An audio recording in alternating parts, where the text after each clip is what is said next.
One of the benefits of working in the gun industry all of these years is I've had an opportunity to work alongside some great gunsmiths. Now I've learned some techniques from mounting a scope that I feel makes me more successful and my system more durable in the field. You have a good rifle, good scope, quality set of rings and bases like DNZs. But when you go to mount them, do you use a small Allen key that comes with your rings and bases? Or do you have a big screwdriver where you really get on and lock those screws down? What happens is if you over tighten those screws, the recoil of your rifle can actually shock and snap those screws in the field. And it may not happen at the range when you sight it in. It may happen on the 27th shot when you're in the field on that trophy of a lifetime. So what I found when I mount my scope and I have everything centered, I put my rings on.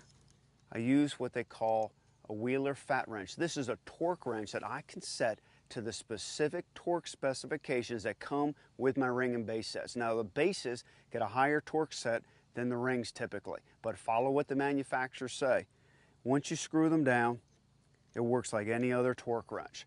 When you get it entirely tight, it'll click over and snap. Another great technique that I've learned is make sure you tighten all 4 screws on your rings at one time. Don't go and tighten one side and then tighten the other. Make sure that the gap on both sides of your ring are identical. Because if you over tighten one side than the other, or even if you over tighten your ring completely, you can actually crush the tube of the scope. And once you do that, you've ruined your scope. The last technique I'll tell you, once you lock everything down and you set the eye relief, turn it up to the highest magnification possible because it is the most critical for your eye relief. So if I have a 3-to-9 scope, turn it to 9 power, and when I mount my rifle, I slide my scope and get it perfectly. Because when I turn to 3, it opens up the window for my eye relief, so it's not as critical.